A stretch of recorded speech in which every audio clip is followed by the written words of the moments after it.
Radhe Radhe. Today is Saturday, 22nd November 2025. And here we are to present to you this recap video for our Bhagavad Gita study session. We finally have embarked on the next chapter of our journey. So that is chapter 12. Had a great session and engaging discussion. So we'll present to you some snippets from that session. Along with me, of course, here is Mummy. Radhe Radhe. I'll bring up the slides and we'll take a look at the cover slide for this new series of the presentations. So, chapter 12, we were able to cover verse 1. That is, of course, after we did the opening prayer for chapter 12. And that itself was after we did the introduction to chapter 12. As you all are familiar with any of the chapters that Swamiji has in his Holy Bhagavad Gita, it starts off with an introduction, which does serve as a very useful summary of the entire chapter. As always, don't forget, if you look at the description for this video, you can get the usual links to where all these slides are available, the recap videos, and other supplementary material as well. So please make the most of that whenever you can. With that, let us get into the opening prayer for chapter 12, followed by verse 1. ॐ श्री परमात्मने नमः। अथ द्वादशोऽध्यायः भक्तियोगः।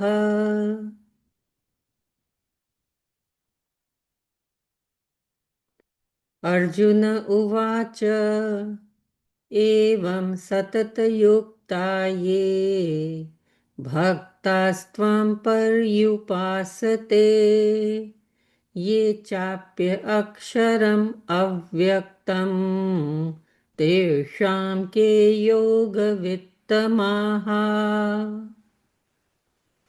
So, chapter 12, verse 1 has its catchphrase as a question. Personal formula, as we discussed in class, it is Arjun asking a question, as is often the case at the start of a chapter. And he's really asking here, in some sense, that formula to be considered as a more perfected or a highest yogi or devotee or a practitioner. There's a lot to think about because of the word personal here.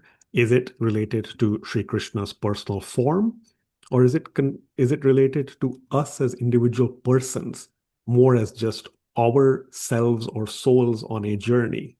Which is why we get that contrasting comparison. The personal formula, the question that Arjun asks, is about these two groups of people, those who are steadfastly devoted to Sri Krishna's personal form, or those who worship the formless Brahman. And very explicitly, he asks Sri Krishna, who does Sri Krishna consider to be more perfect in yoga? Obviously, as we saw in class, we see here as well. We'll discuss that next time when we get to the subsequent verses. That is, as Sri Krishna unfolds the dialogue and responses. But of course, many of you are already familiar with potentially the answer from your knowledge, from Swamiji's and Maharaji's lectures and discourses. Again, we'll get there step by step because we are obviously trying to learn this sitting in Arjun's shoes. As of this time, he has only asked that question. He has not yet received the answer. So again, in terms of the commentary, Swamiji reminds us, of course, that there is a key aspect hidden in this or implied in Arjun's question here, which is the fact that God can take on any kind of form or attributes or qualities that he chooses to. So for instance, we talked to you about the train analogy, the three aspects of God. Mummy gave us those terms as well. Two of them are, of course, being compared here. There's the formless Brahman and the personal form of the Lord. So God can take on whichever aspect he chooses to or wants to. If we think that only we can take on a personal form, we are limiting God. And if we think that God doesn't have the formless aspect, then we're trivializing him to just another human or person just like us. Either way, we are unfortunately putting a constraint or limitation around God's infinite power, potency, energies, etc. So that's a good reminder here, which, as Swamiji mentions through the commentary, is embedded in the elements of Arjun's question. And then Swamiji quotes from Jagadguru Shankaracharya, who, as many of you know, he was a proponent of the path of JKYog. In fact, that's the English word you can all take for yourselves for today. We may have seen it before, but proponent is somebody who puts forward a theory or advocates for a theory or philosophy. So he was the proponent of the path of JKYog. That is to do with connecting with the formless Brahman. Yet, because of transitions and episodes in his life, even he had at least this verse here that Swamiji quotes, which is the fact that the Supreme Entity can take on both those aspects, formless and personal. And there are two kinds of devotees, one for each path. And in fact, there's a little hint of the answer as well of what comes up. The path of worshipping the formless is very difficult. If you might recall, we did show in class as well, chapter 5, verse 1 is an earlier place where Arjun had asked a question, somewhat related as well, talking about two different kinds of practices. So, up to the end of chapter 4, Arjun had come across the concepts of karma sannyas and karma yoga. And so, at the start of chapter 5, he asks Sri Krishna, please tell me decisively which of the two is more beneficial. So that was back in chapter 5. And in fact, some of you may even recall way back in chapter 2, verse 54, the one that talks about Sthita Prajna, a sage of steady wisdom. Arjun had asked the first of many, many sets of questions. What is the disposition of someone situated in divine consciousness? How does such a person sit, talk, walk, etc.? As part of the commentary, Swamiji had enumerated 16 sets of questions that would come up, and they will come up throughout the Bhagavad Gita. Very coincidentally, numerically, question 12 that he mentions is in fact today's one, chapter 12, verse 1, which is the one we have just talked about. So again, all that is embedded in chapter 2, verse 54. And of course, the last thing I'll show is the flyer that we saw prior to class. Which ultimate path do you ought to tread? Formulate your thoughts as a question. So form there with hyphen, a little pun there. Again, getting us to think about how we also analyze and interpret or phrase Arjun's question to Sri Krishna, which is about which practitioner or type of practitioner is more perfect in yoga per Sri Krishna's thoughts and opinion. And again, it's to do, of course, with comparing those who worship the personal form of the Lord versus those who practice spirituality towards the formless Brahman. So, plenty to ponder and think about. Let's hand it over to Mummy to enlighten us on this verse as well as some Sanskrit words and other takeaways. Thank you, Gagan. Beautiful coincidence. As Bhagavad Gita is nearing, uh, we are here embarking on chapter 12, which is um, the yoga of devotion, bhakti yoga. It's a beautiful chapter for chanting, and it contains only 20 verses.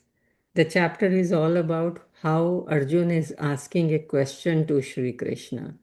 See what happened in the previous chapter. Arjun had seen the cosmic form and the terrible form, all the opulences also. But then later on, he had really begged him, oh God, please come back to your normal form. So first Krishna came back to four-armed form, and then still Arjun wanted to see the gentle personal form. So that is how here we come to this question from Arjun. He is asking that those who are steadfastly devoted to your personal form, because he himself is liking his personal form. Hmm. So he is asking, there are others who worship the formless Brahman. So, whom do you consider to be more perfect in yoga? So, in this chapter, we are going to get answer from Sri Krishna as he will guide us. He will guide Arjun, and along with Arjun, guide us towards Bhakti Yoga. And he will let us know that how personal form is sweeter, easier. When being a householder, you keep your mind connected with God and purify your heart, increase your patience and tolerance, become compassionate and helpful. That is how it is easier to connect through different practices like kirtan, listening to beautiful scriptural discourse, and doing loads, singing loads of glories of God, it is easier to connect with God. Hmm. But what is formless Brahman? Do we all understand that? Formless Brahman is what? Because God is one supreme entity. Hmm. And it is the all pervading aspect. It is like a light. It is like something which has no attributes, no qualities, you know, no form. So then Krishna is going to tell us that it is little difficult. We'll get the answer in the next verses. But here, Swamiji has quoted from Jagat Guru Shankaracharya ji a verse which means Shankaracharya ji himself was a great proponent of Jnana Marg. Of course, because Jnana Marg is filled with tribulations and it is quite dry. But Shankaracharya ji himself in this verse has stated that God is both in personal and impersonal form. And practitioners of spiritual path are also of two kinds, devotees of formless Brahman and devotees of the personal form. But the path of worshipping the formless is very difficult. Since that is very difficult, then what is easy?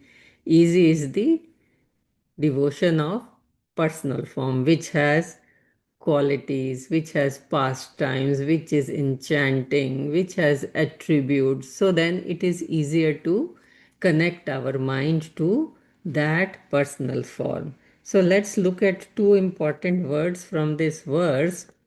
First word is satata. Satata means earlier we learned constantly, and here it says steadfastly.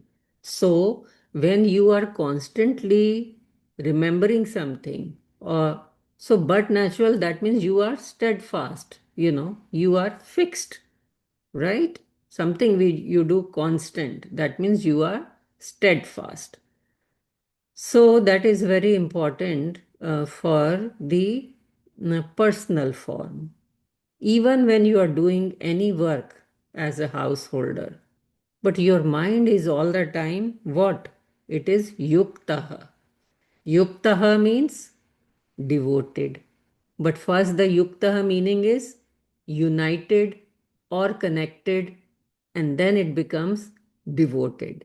So, because you are steadfast in your remembrance of God, so you are highly devoted. You are all the time devoted. And then there is another opposite kind of word which is avyaktam. Avyaktam means which is not vyakt. A means not vyakt. Vyakt means manifest, which is unmanifest. So, what is unmanifest? That is the formless Brahman. That is what we have to understand, the all pervading aspect of God, that is called Avyak. So, something which you cannot even see, it's little difficult.